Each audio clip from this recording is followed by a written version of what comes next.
Zona nyaman itu berbahaya sekali. Ya.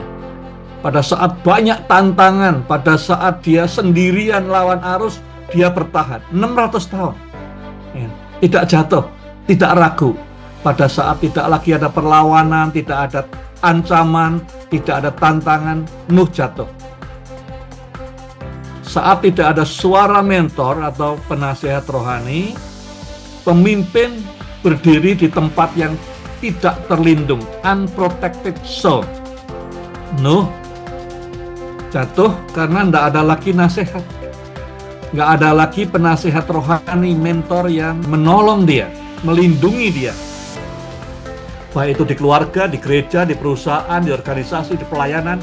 Kalau ada orang ngomongin orang di belakang orang itu pemimpinnya atau temannya sendiri, itu artinya tidak ada budaya trust di situ.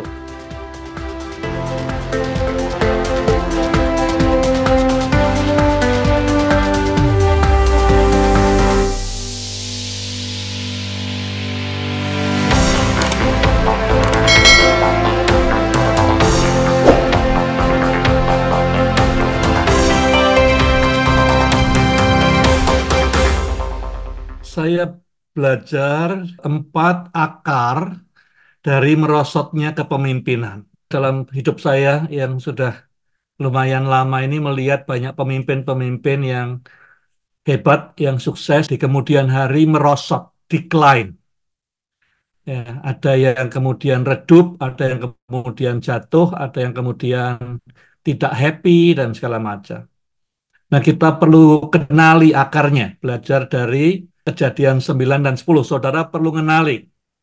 Ada saudara yang mungkin akan masih lama memimpin, ya, puluhan tahun, ada yang sebentar lagi, tapi kita perlu mengenali kalau ada akar-akar yang menyebabkan kemerosotan kepemimpinan, baik dalam perusahaan, baik dalam keluarga, baik dalam gereja, atau pelayanan apapun juga. Kalau sudah melihat salah satu dari 4 hal ini, baik dalam hidupmu atau dalam hidupnya orang lain, hati-hati.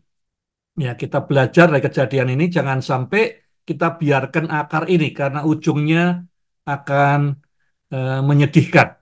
Ya, kepemimpinan organisasi, keluarga, gereja, perusahaan, semua sama.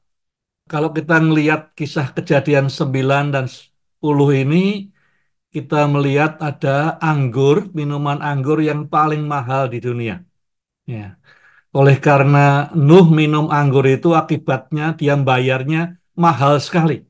Walaupun itu anggur dari kebunnya sendiri, tapi dia minum itu jadi mabuk dan cost-nya banyak orang menderita karena anggur ini. Di Alkitab Tuhan tidak pernah melarang kita minum anggur, hanya dia melarang tidak boleh mabuk. Ya, tidak boleh minum kebanyakan anggur. Ya, Paulus mengatakan kepada Timotius, minum anggur dikit-dikit boleh untuk pencernaannya, tapi tidak boleh sampai mabuk. Ya, Yesus juga perjamuan kudus pakai anggur, tapi jangan sampai mabuk, kira-kira gitu. Jadi ayatnya saya ambil dari pasal 9 ayat 21-22 dan 24-25. Setelah ia minum anggur, mabuklah ia, dan ia telanjang dalam kemahnya. Maka Ham, bapak Kanaan itu, melihat aurat ayahnya. Lalu diceritakannya kepada kedua saudaranya di luar. Setelah Nuh sadar dari mabuknya dan mendengar apa yang dilakukan anak bungsunya kepadanya, berkatalah ia, terkutuklah Kanaan. Hendaklah ia menjadi hamba, budak yang paling hina, paling bawah bagi saudara-saudaranya. Ini tragedi besar kalau sudah baca kisah hidupnya Nuh. Ini tragedi besar dari seorang pemimpin. Karena apa? Karena mabuk, karena anggur yang diminum berlebihan. Saya ambil tema untuk refleksi. Saya ingin saudara pelan-pelan mencerna ini dan mulai merefleksikan dalam hidup saudara. Ada ndak akar ini dalam hidup saya? Supaya tidak terjadi kemerosotan kepemimpinan. Yang pertama adalah zona nyaman. Zona nyaman itu kuburan bagi para pemenang. Nuh berdiri teguh melawan arus di tengah kejahatan semua umat manusia. Tuhan cuma dapatin Nuh yang paling benar. Semua jahat, niatnya selalu berbuat dosa. Nuh bertahan 600 tahun, luar biasa tuh. 600 tahun berjuang sendirian ngelawan arus. Tapi kemudian pas tidak ada lagi musuhnya, tidak ada lagi perjuangan, tidak ada lagi pertempuran, kemudian dia jatuh pada saat tidak lagi ada ancaman terhadapnya maupun di sekitarnya. Zona nyaman itu berbahaya sekali. Ya. Pada saat banyak tantangan, pada saat dia sendirian lawan arus, dia bertahan 600 tahun. Ya. Tidak jatuh, tidak ragu. Pada saat tidak lagi ada perlawanan, tidak ada ancaman, tidak ada tantangan, Nuh jatuh. Ya. Dia mabuk, dan kemudian cerita berikutnya kita tahu. Untuk kita renungkan masing-masing kita, apakah saudara hari-hari ini ada di medan pertempuran atau di zona nyaman? Saudara sedang menikmati hidup ini nyaman atau ada pertempuran dalam kehidupan, tantangan, ancaman, berjuang, menjadi penjala manusia, memberitakan kebenaran, menegakkan keadilan, memuliakan nama Tuhan, peperangan rohani. Saudara saat ini sedang di zona nyaman atau dalam battlefield, di pertempuran. Zona nyaman itu kuburan dari para pemenang. Hati-hati kalau di zona nyaman, ya, jangan tinggal di situ terlalu lama. Nomor dua, Nuh menjadi orang yang paling senior setelah banjirnya selesai. Ya. Sebelum banjir, dia punya kakeknya si Metusalah, ya, masih hidup. Ya, ada orang-orang tua yang lain, ya, yang menjadi penasehatnya, menjadi mentor, spiritual advisor. Tapi sekarang tidak ada lagi. Atau saya lihat banyak juga orang katanya punya mentor, tapi mentornya tidak didengerin. Atau mentornya silence dalam banyak hal. Saat tidak ada suara mentor atau penasehat rohani, pemimpin berdiri di tempat yang tidak terlindung, unprotected zone. Nuh jatuh karena tidak ada lagi nasihat. Nggak ada lagi penasehat rohani, mentor yang menolong dia, melindungi dia. Gunanya mentor tadi dikatakan, ya mentornya itu menjagain dia, melindungi dia. Nggak ada nasihat daripada orang-orang yang lebih rohani, kita berdiri tempat yang tidak terlindungi lagi. Bahaya. Pertanyaan refleksi kedua, kapan terakhir kali saudara sungguh-sungguh minta nasihat, bukan karena ada persoalan, ya, bukan melulu karena sedang stuck pilihan, ya, soal jodoh, soal sekolah, soal kerjaan, tapi betul-betul saudara membutuhkan nasihat seperti siraman rohani buat hidupmu, siraman, spiritual nourishment, spiritual guidance. Kapan terakhir kali sudah datang kepada orang yang lebih senior rohaninya, baik itu mentor saudara atau pemimpin lain yang lebih senior dan berkata, speak into my life, ya, berbicara dalam hidupku. Yang ketiga, nah, Nuh ini dosa, dia mabuk. Ceritanya harusnya dia bertobat dulu gitu, beresin dulu. Ya.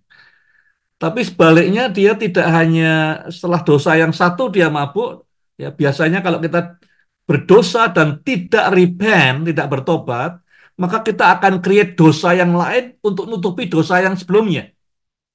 Kalau ini tidak bertobat juga kita akan create dosa lain. Kita semua pernah mengalami itu. Jadi kita misalnya berbuat salah, ya entah bohong, entah apa. Kemudian kita tidak bertobat, tidak ngaku, kita ciptakan dosa yang berikutnya untuk nutupi dosa pertama. Dan seterusnya seperti itu. Satu dosa akan menuntun pada dosa berikutnya. Demikian juga Nuh, dia mabuk, ya, bukan ngakui dia salah, ya, minta ampun, malah dia nambahi lagi, mengutuki anaknya sendiri, mengutuki cucunya dan anaknya sendiri. Ya, dari seorang kepala keluarga yang teladan, minggu lalu kita belajar Nuh itu a good family man dulunya. Ya, dia bawa anaknya tiga-tiganya masuk ke kapal, artinya betul-betul bisa menyelamatkan seluruh keluarga. janji Tuhan, kamu dan seluruh keluargamu akan diselamatkan. Nuh yang tadinya sebelum banjir itu good family man, teladan, seorang teladan, kepala keluarga yang teladan, kini menjadi orang yang ngutuki anaknya, ngutuki cucunya sendiri. Karena apa? Karena delay repentance. Kapan ya saudara bertobat? Every day. Ya. Kita tidak numpuk-numpuk. Setiap hari kita bertobat. Sungguh-sungguh bertobat, menyesali dan tidak berbuat lagi. Apakah saat ini dalam hidup saudara ada pertobatan yang ditunda-tunda? Ingat, satu dosa tidak di repent, kita akan bikin dosa lagi untuk nutupi dosa yang pertama, dan seterusnya. Kalau kita teruskan seperti itu, terjadi seperti Nuh, yang tadinya adalah good family man, kepala keluarga teladan, kemudian setelah banjir justru mengutuki anaknya sendiri, yang dia pimpin sendiri, yang masuk ke bahtera oleh karena pemuritannya sendiri. Apa ada dosa dalam hidup saudara yang saudara tunda-tunda untuk ngaku dan bertobat? Jangan sampai kejadian pasal 9 ini menimpa saudara atau pemimpin yang sudah kenal. Yang keempat, yang terakhir, tidak adanya budaya trust atau saling percaya. Kisah ini terjadi ya kalau ada orang menyebarkan hal atau rahasia yang buruk. Ya. Nakedness itu shame, ya, malu, memalukan, undignified. Ya, tidak sesuatu yang terhormat, orang tidak bangga. Adam Hawa sembunyi karena telanjang. Ya, sepanjang Alkitab ketelanjangan itu sesuatu yang tidak boleh untuk publik, ya, karena ada shame, malu dan segala macam. Tapi ada kisah di sini yang namanya Ham. Dia melihat sesuatu rahasia yang buruk, yang negatif, yang memalukan, yang tidak terhormat dari pemimpinnya. Ya, Nuh ini kan pemimpinnya, pemimpin di keluarga, pemimpin di dunia, ya. Dan kemudian diceritakan kepada orang lain tanpa sepengetahuan pemimpin ini. Kalau sudah ingin lihat di keluarga, di perusahaan, di gereja, ada tidak budaya trust, saling percaya adalah kalau ada orang ngomong di belakangnya orang lain. Ya. Orang bilang itu gosip, ngerasani, atau apapun, itu tandanya bahwa tidak ada budaya trust.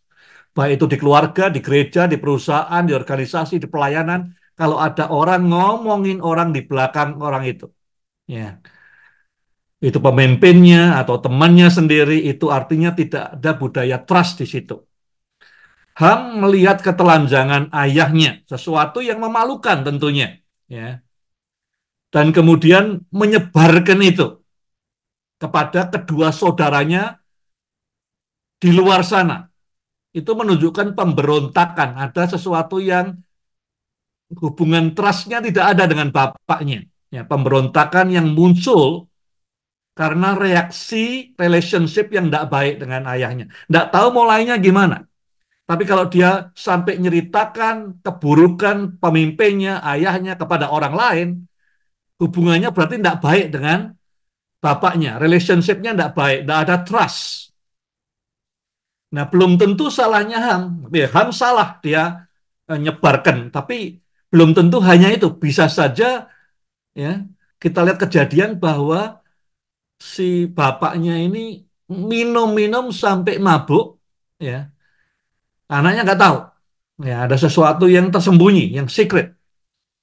Jadi kalau sampai sudah lihat eh, relationship, hubungan trust hilang, ya, dan kultur trust itu munculnya dari pemimpin. Kalau pemimpin mulai sembunyikan sesuatu kepada anak buahnya, mulai tidak jujur, mulai ada udang di balik batu, maka itu akan terjadi reaksi dari anak buahnya. Ya. Maka muncullah hubungan yang tidak saling percaya. Pertanyaan refleksi terakhir, pernahkah saudara mengatakan yang buruk, sesuatu yang undignified tentang pemimpin saudara kepada orang lain tanpa sepengetahuannya? Ya. Biasanya kalau orang cerita ke saya tentang pemimpinnya, ya entah pendetanya, entah pemimpinnya, Saya atau siapapun ngomong soal orang, saya tanya pertama, kamu sudah ngomong sama Tuhan belum soal ini? Ya. Kedua, saya tanya, kamu sudah ngomong sama orangnya belum soal ini? Ya. Kalau kamu belum ngomong sama Tuhan, belum ngomong sama orangnya yang bersangkutan, jangan ngomong sama saya. Kalau saya tetap dengarkan juga, itu membiarkan benih-benih distrust untuk nyebar kemana-mana. Jadi periksa diri, ya. Kalau terjadi ada hubungan-hubungan yang tidak ada trustnya, bereskan. Ya. Ada rekonsiliasi, tadi ada gusur. Ya, Tuhan mengatakan permusuhan selesai, dosa diampuni, hubungan dipulihkan lagi, ada percaya satu dengan yang lain.